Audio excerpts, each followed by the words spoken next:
큰 충격입니다. 청문회를 시작하기도 전부터 각종 의혹들이 터져 나오면서 과연 장관직을 무사히 통과할 수 있을지 이것조차 의문이 되고 있습니다. 특히 저희 TV조선에서 어제 과거 이해운 지명자가 보좌 직원에게, 의원 시절에 보좌 직원에게 쏟아냈던 폭언 녹취를 입수했는데 충격적입니다. 목소리 들어보시죠. 도대체 몇 번을 더 해야 알아듣니? 너 대한민국 말 못 알아들어? 네 머리에는 그게 이해가 되니? 너 뭐 IQ 한 점이야? 유난 들어간 건 아니고.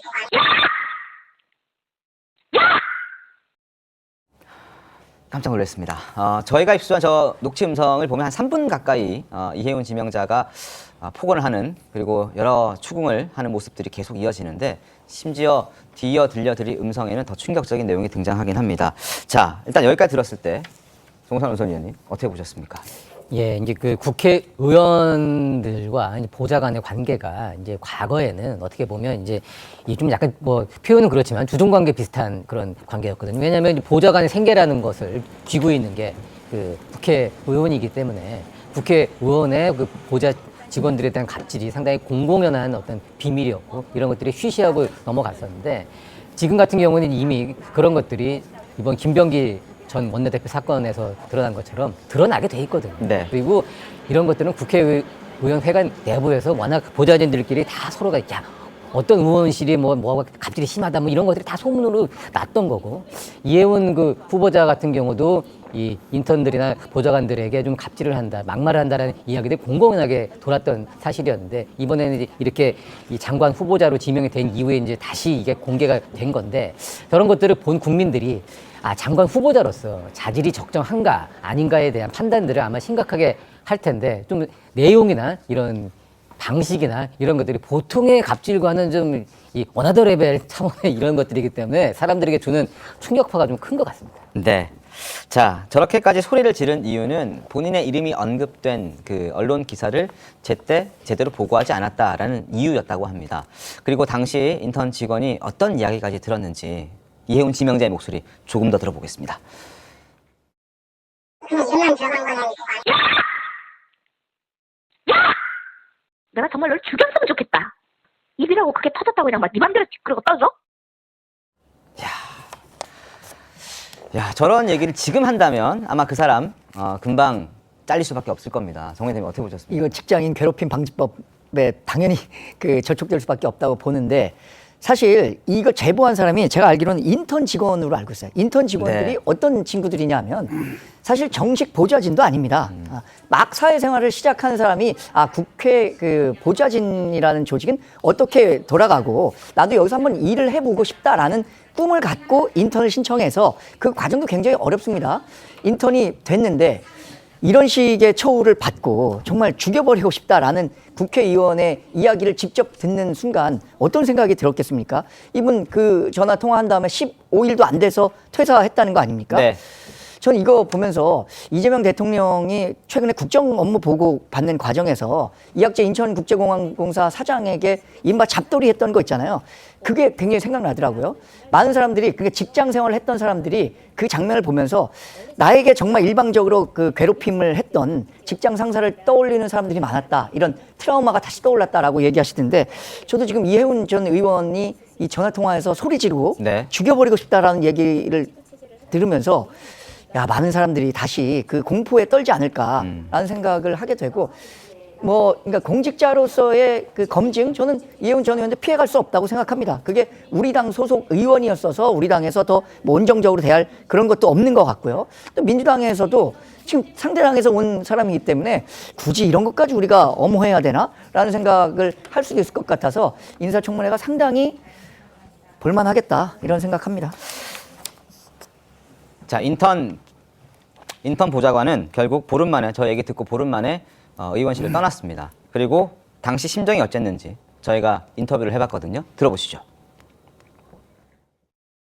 굉장히 인간적인 모멸감을 많이 느꼈거든요. 거기 보좌관에 있었던 친구를 아는데 네. 맨정신으로 들어갔다가 네. 공황장애 겪고 나오고. 진짜.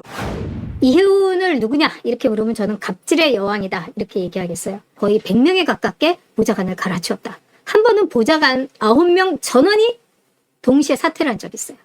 못해 먹겠다.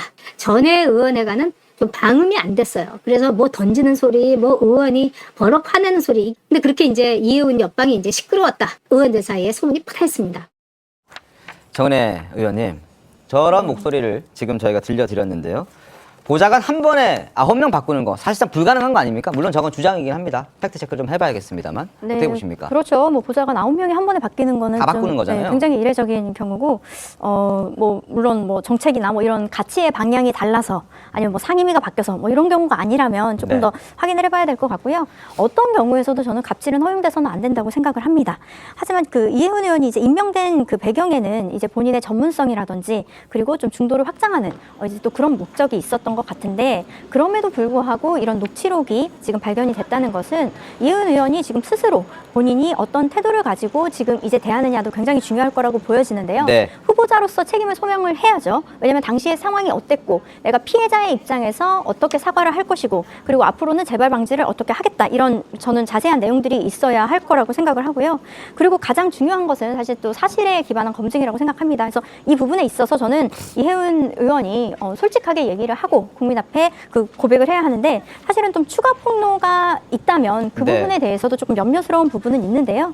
무조건 저는 지금 후보자의 태도가 중요하다고 생각을 합니다. 지금 전혁 전 의원이라든지 이기인 사무총장의 목소리를 들어보면 맨정신 들어갔다가 공황장애 겪고 나온 이야기도 있고 9명 보좌진 전원이 동시 사퇴한 적도 있고 던지는 소리 그대로 들은 적도 있다.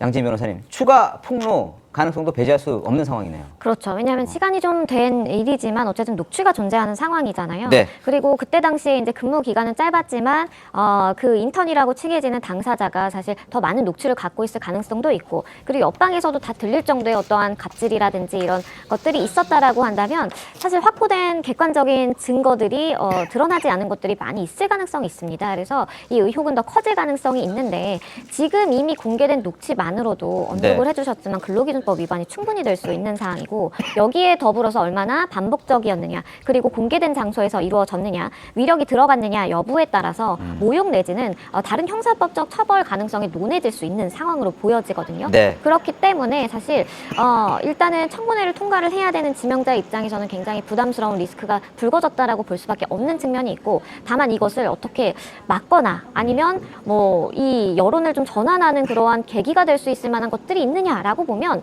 추가 폭로가 더 불거질 수 있는 상황이기 때문에 또 그런 상황은 아니다라는 생각이 듭니다.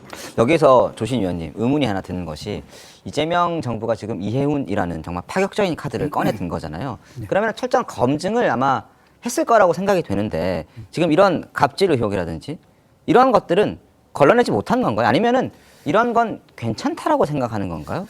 그건 아닐 테고 아마 네. 이런 문제들이 그 검증에서 뭐 대통령실 검증에서 이렇게 체크되기는 어려운 부분이 없잖아 있는 것 같고요. 어쨌든 하여튼 지금 여야를 막론하고 보좌진에 대한 갑질 문제가 지금 막 불거져 나오는데, 그 정치권이 정말 각성해야 될 필요가 있고, 또 우리 보좌진들도 개인이 이렇게 의원들에 맞서기가 쉽지 않습니다. 그런데 네. 각 당의 보좌진 협의회라든지 이런 단체들이 있거든요. 저는 좀 조직적으로 대응할 수 있는 그런 시스템이 필요한 거 아닌가 하는 생각을 하고, 다만 그 이제 이혜훈 그 기획예산처 후보가 후보 지명되고 나는데, 저는 국힘이 이혜훈 후보자한테 하는 태도는 좀 솔직히 좀 옹졸한다는 느낌을 줄 수가 없습니다.